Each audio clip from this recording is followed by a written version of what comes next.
முகநூலில் ஒருவர் மற்றவருக்கு எதிராக அவதூறுகளை அள்ளி எறிந்து கொண்டு பிறகு அதில் ஒரு சிலருக்கு எதிராக நிகழ்நிலை காப்பு சட்டத்தின் கீழ் வழக்கு போடுகிற ஒரு நிலைமை வந்துட்டு என்று சொன்னால் இன்றைக்கு தமிழ் மக்கள் தாங்களே தங்களுக்கு எதிராக வழக்கு போடுவது இது ஒரு கட்சிக்குள்ள மட்டும் நடக்கல. எங்களுடைய பெரும்பாலான ஆலய அறக்கட்டளைகளுக்குள்ளும் இந்த வழக்குகள் உண்டு. அது மட்டுமல்ல, நவீன யாழ்ப்பாணத்தை உருவாக்கிய தென்னிந்திய திருச்சபையும் வழக்கெல்லாம் இருக்குது. எங்களிடம் பழைய மாணவர் சங்கங்கள் வழக்கில் அளிக்குது, ஆலய அறக்கட்டளைகள் போய் வழக்கு போட்டுக் கொண்டிருக்கு, கட்சிகளும் வழக்கு போடுது. இப்ப கட்சிக்குள்ளேயே கட்சிக்கு எதிராக வழக்கு. நாங்கள் எங்க நிற்கிறோம்? இப்படிப்பட்டதோர் பின்னணிக்குள் தான் சட்டத்தரணிகள் சங்கம், ஆயர் சபை மற்றும் ஊடகமையம் போன்ற ஒருங்கிணைப்பு முயற்சிகளில் ஈடுபடுகிறது. இதில் கவனிக்கணும், உள்ளதில் பெரிய கட்சி தனக்குள் தானே பிரச்சனையை தீர்த்துக் கொள்ள முடியாமல் இருக்கும் அரசியல் பொருளாதார சமூக சூழலில் இந்த கட்சிகளை எல்லாம் உண்டாக்கி ஒரு தீர்வு முன்மொழிய வைப்பதற்கு இந்த முயற்சிகள் எடுக்கப்படுகின்றன என்பதில் அதுக்குள்ள வரையறையை நீங்கள் விளங்கிக் கொள்ளலாம். இதுல முக்கியமான கேள்வி என்னென்றால், ஏன் இந்த கட்சிகள் மீது மதகுருக்களோ அல்லது சமூகத்தில் மூத்தவர்களோ அல்லது மதிக்கத்தக்க பிரதிகளோ அல்லது ஏற்கனவே சமூகத்தில் ஸ்தாபிக்கப்பட்டிருக்கிறவர்களோ செல்வாக்கு செலுத்த முடியாமல் இருக்கிறார்கள். ஏன் அவர்கள் சொல்லி இவர்கள் கேட்கிறார்கள்? அதாவது ஒரு வகையில் அவர்கள் இவர்களுடைய வாக்காளர். ஏன் இந்த வாக்காளர்களுக்கு அவர்கள் பொறுப்பு கூற முடியாமல் இருக்கிறார்கள்? இது சமூக வலைத்தள பெருக்கங்களின் காலத்தில் இலங்கை தீவுக்கு மட்டும் உரிய ஒரு நோய்க்கூடான அம்சம் அல்ல. இது உலகம் முழுக்க இருக்கு. இன்றைக்கு உலக பேரரசர் என்ன செய்யுது? உலக பேரரசர் எப்படி நடந்து கொள்கிறார்? ஒரு பேரரசருக்கு ஒரு கௌரவம், ஒரு மிடுக்கு, ஒரு மதிப்புக்குரிய நடத்தை இருக்கு. ஆனால் இன்றைக்கு உலக பேரரசர் பாப்பரசரை அவமானப்படுத்தும் விதத்தில் கரைக்கிறார். பாப்பரசர் சரியான நிலைப்பாட்டை எடுக்கிறார் போரில். ஆனால் அதை இந்த உலக பேரரசர் அவமதிக்கிறார். இந்த உலகத்தில் மதிக்கத்தக்கவர்கள் சொல்வதை பேரரசரை கேட்க மாட்டார் என்ற நிலைமை வந்து பாருங்கள். இது ஏஐயின் காலம், ஆர்டிபிஷியல் இன்டெலிஜென்ஸ். நாங்கள் மனிதர்களை ரோபோக்கள் பிரதியீடு செய்யும் ஒரு காலகட்டத்தை நோக்கி போய்கொண்டிருக்கிறோம். ஏற்கனவே பிரதியீடு செய்தாச்சு. எங்களுடைய ஆர்டிபிஷியல் இன்டெலிஜென்ஸ் இன்னும் அட்வான்ஸ் ஆக போகும். எங்களுடைய மொபைல் அப்டேட்டட், எங்களுடைய கணனிகள் அப்டேட்டட், எங்களுடைய லிவிங் ரூமில் இருக்கிற பெருமளவு எலக்ட்ரானிக் டிவைசஸ் அப்டேட்டட். ஆனால் எங்களுடைய ரூமுக்குள் இருக்கும் இதயங்கள் மட்டும் அவுடேட்டட். இதுதான் துயரம். ஒரு புறம் நாங்கள் அப்டேட்டட் அகிர்நிலைகளோடு இருக்கிறோம், ஆனால் எங்களுடைய உயர்நிலைகள் எல்லாம் அவுடேட்டட் ஆகிவிட்டன. உலக பேரரசின் நிலைமையே இப்படி என்றால் எங்களூர் குறுநில மன்னர்களை பற்றி சொல்ல தேவையில்லை. எங்களூர் சிறுதலைவர்கள் எப்படி நடப்பார்கள்? இது ஒரு உலக பொதுப்போக்கு. சமூக வலைத்தளங்கள் உற்பத்தி செய்த ஒரு உலக பொதுப்போக்கு. இந்த பொதுப்போக்குக்குள் தான் சிவில் சமூகங்கள் அரசியலின் மீது தார்மீக தலையீட்டை செய்ய வேண்டிய ஒரு நிலைக்கு வந்திருக்கின்றன. ஜெயதேவ தொடங்கினேன். அவர் ஒரு ஆபத்தான காலத்தில் எல்லாம் அடித்தது போல எச்சரித்தார். இப்பொழுது தமிழ் மக்களின் நிலையம் கிட்டத்தட்ட அப்படித்தான் இருக்கிறது. இந்த இடத்தில் சிவில் சமூகங்கள் தலையீடு செய்ய வேண்டும். ஆனால் கடந்த 16 ஆண்டு கால அனுபவத்தை தொகுத்து பார்த்தால் சிவில் சமூகங்களின் தலையீடு ஏன் அவை எதிர்பார்த்த விளைவுகளை தரவில்லை? மன்னார் மாவட்டத்தில் காற்றாலைகள் உட்பட என்று பார்த்தால் சிவில் சமூகங்கள் தார்மீக தலையீட்டை செய்யக்கூடிய பலத்தோடு இல்லை. அந்த மோரல் இன்டர்வென்ஷன் என்று சொன்னால் சிவில் சமூகங்களுக்கு என்ன பலம் இருக்கு?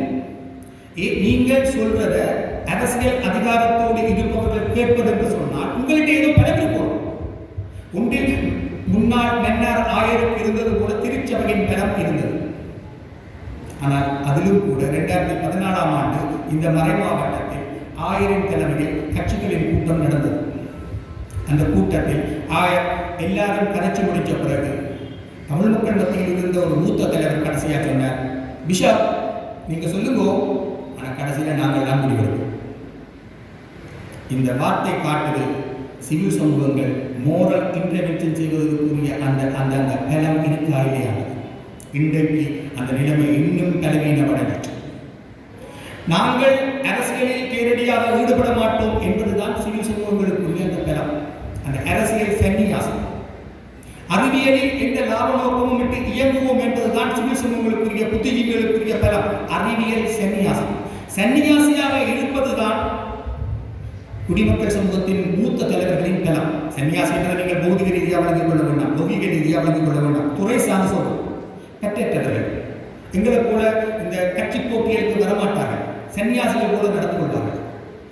சன்னியாசியை மதிக்கிறதுக்கு கட்சிகளிடமும் ஒரு தார்மீக அடிப்படை இருக்கணுமில்ல.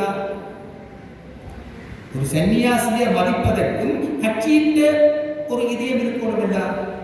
ஒரு நீதிமானை மதிப்பதற்கு கொஞ்சமாவது நீதி அரசியல்வாதியிடம் இருந்தால் தானே நீதிமானை கட்சி மதிக்கும். அந்த நீதி கட்சியிடம் இல்லை என்றால் எப்படி நீதிமான் சொல்வதை கட்சி கேட்கும்? இது ஒரு ஆபத்தான நிலை. தமிழ் சிவில் சமூகங்கள் தங்களை கட்டியெழுப்ப வேண்டும். தங்களுடைய அந்த தார்மீக தகவலை அதிகப்படுத்திக் கொள்ள வேண்டும். மக்கள் இவர்களுக்கு பின்னுக்கு இருக்கிறார்கள், இவர்கள் மக்களுக்கு இவருக்கு வாக்களிக்காது என்று சொன்னால் மக்கள் வாக்களிக்க மாட்டார்கள் என்று கட்சிகள் பயப்படும் ஒரு வளர்ச்சியை கொண்டு வரும். இன்றைக்கு சிங்கள பௌத்த அரசியலில் சரியோ பிழையோ மகாநாயகர்கள் கேள்விக்கிடப்பட்ட தலைவர்களாக இருக்கிறார்கள். மகாநாயகர்கள் சொல்வதை அவர்கள் கேட்பார்கள்.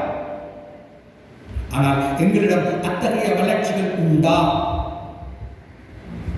எனவே தமிழ் சிவில் சமூகங்கள் தங்களை அந்த தகமையுடையவர்களாக வளர்த்துக் கொள்ள வேண்டும்.